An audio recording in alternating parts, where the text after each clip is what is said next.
I want to share a story with you guys from something I find a little bit disheartening that has happened to me recently. And I don't know, I guess this video is a little bit of a rant as well at the same time, but I want to try to impart some of what I believe to be important information to everybody regarding the subjects that I research. You know, if you go out there on the internet, it doesn't matter if it's the internet, it doesn't matter if you go to the library, all the same information is everywhere. So it doesn't matter whether or not you do your research on the internet or whether you do your research in the library, you're going to find the same books in both places. The internet actually is a much better place for the person who is a little bit better informed, because he can find whatever he's looking for usually. If there's a specific text he's looking for, he can usually immediately just pull it up and begin reading it. But what I want to talk about is this particular type of knowledge or wisdom or whatever you want to call it that comes from all of this stuff. I have several really good Freemason friends, one of whom I am always talking to in emails and so forth, because he gets it, he understands. But I have a couple of Freemason friends that are Master Masons. One of them came to me recently and wanted to give me some information on certain things, and during the midst of our conversation began to downplay people like Manly Hall, Blavatsky, and stuff like this, while at the same time trying to provide me his information. This is always an interesting thing, because what we see is that there is a lot of Freemasons out there, as well as others, mystics, these other people out there that claim to know, to claim to be enlightened.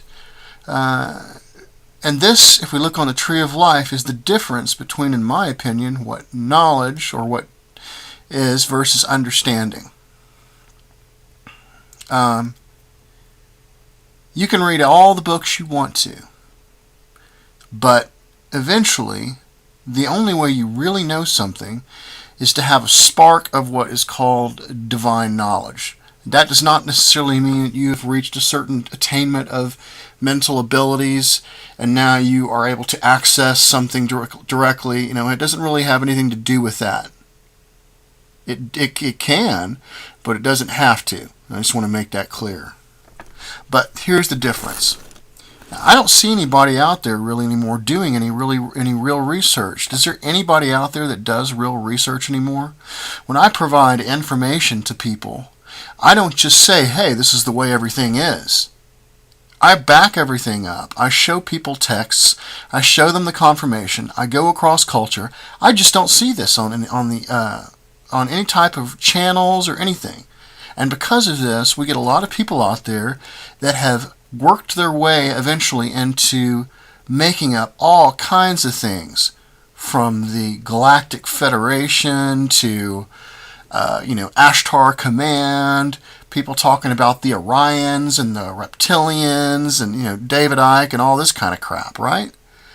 The problem with all this is that real truth can always be confirmed, and it can always be confirmed across culture in many different texts, and one has to be an investigator to understand it. But to gain the true knowledge, the true understanding, that is, one has to have this in combination with something that is considered divine knowledge. For example, let me give you an example real quick.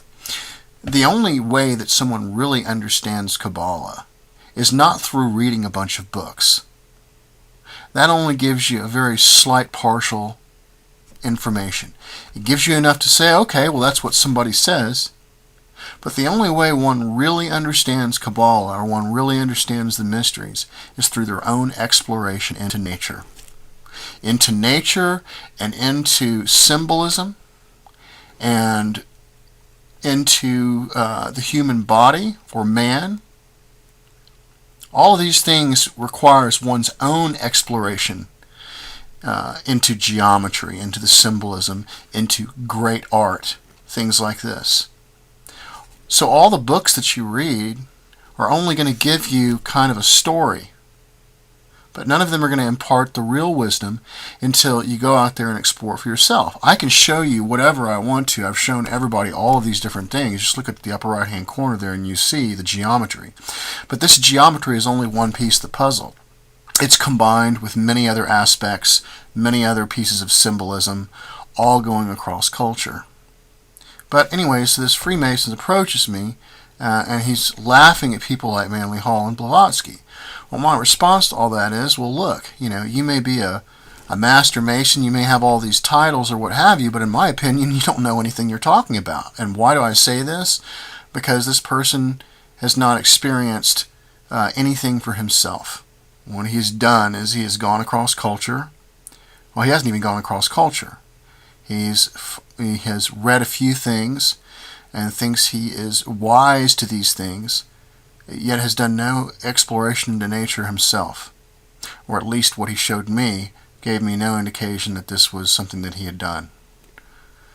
So my issue with all of this is that just because someone claims that they are a high-ranking Freemason or that they are a high-ranking whatever, whether it be that or whether it be anything else, and this is to my Freemason friends as well, just because someone tells you they have all of these credentials and things like this, and they may seem like they know what they're talking about on the surface, until you start seeing them pull out the confirmations, the philosophers like Plato, Philo, Jung, all these other people, and starts comparing the notes and showing you, see, look at the confirmations here, here, here, here, here, and here, and they show it to you, which is something I never see anybody do on the internet or any of these channels or any of these videos. They never show you the confirmations. And until this actually happens, and they actually showed you that they've gone out and done the exploration themselves and looked into nature and looked into the symbolism, and has shown you people like E.A. Wallace Budge here who's done the analysis of the hieroglyphs, until they've actually done real analysis, don't take them seriously. Don't take them as some kind of a person who has all of this wealth of knowledge. Because a lot of times, some of these people may unintentionally be directing you away from some of the things that you should be looking at. And from my experience, Manly Hall especially, and Blavatsky, all the stuff that they have said has been confirmed by some of the greatest philosophers, such as Plato and the world of ideas and forms, the description of the logos, all of these things that we see across culture. And yet, these guys will brush it off. But they brush it off because they've heard somebody else say something about somebody, or say something about a group of people, or what have you. They're not interested in real knowledge. If you go into if you're an investigator, and you're investigating a crime, and you have something happen, you have 3 witnesses. The first witness comes up and tells you, yeah, it was a man. He was about 6 feet tall, wearing a red shirt, and then he ran away. The second person, you come to him separately. He says, yeah, it was a man. He was about 5'10". He was wearing a black jacket, and after it was over, he snuck behind a building. And the third one says, oh, well, it was a man. He's about 5'6", and he was white. And after he robbed the person, he ran away. Well, as an investigator, what you do is you compare. You compare the stories. What's the common truth in everything? It's a man. And so when you begin to actually do real analysis like that and compare across culture these various things, just like you see that the Eye of Providence here is also the exact same symbolism that we see for Osiris in the hieroglyphs. And until these people actually do these types of analysis and research, and actually show the geometry that you see on the upper right hand corner there, the geometry of the body and what have you, until you can see that they have done that themselves and they can actually pull up the text and show you the confirmation and stuff like that. I don't care if they're a 5,125th degree Mason. It makes no difference at all. And whether you have knowledge or not does not matter your degree or what level you are in a particular organization. Whether you're a mystic or not has nothing to do with that. You may gain some knowledge along the way in these kinds of places, but from my understanding and from who I've been talking to, about 90% of them, many of them don't even know a lot of the real mystical stuff that is involved out there. A couple of good friends of mine, including one guy I know on Facebook that is a really good friend of mine, Robin, he gets it. He understands a lot of the stuff. And that's the reason I continue to converse with him. But I don't care if someone tells me if they're a millionth degree Mason. It doesn't make a difference to me at all. What makes a difference to me is the data, is the knowledge. What is your data? Present your data. What exploration have you done? Show me your confirmation. Show me your text, etc., etc. If you can't do that, I don't care who you say you are. It makes no difference to me whatsoever. And it sure would be nice to see a lot more people on YouTube, on the internet, that if they're putting out mystical or information like this, that it is thoroughly backed and confirmed across culture, which I never see. I feel like many times that I'm the only one that's doing this. I know that's not true. It's probably just who I'm associating myself with on the internet, which is YouTube, which is not really saying much. But that's my rant. I'm sick of seeing all of the people who say they know things and they can't prove anything. They can't back up anything. And they go out there and they say things about other groups or other people. They don't look at the data. All they just do is point fingers to a group or a particular term or a particular symbol, something they've heard.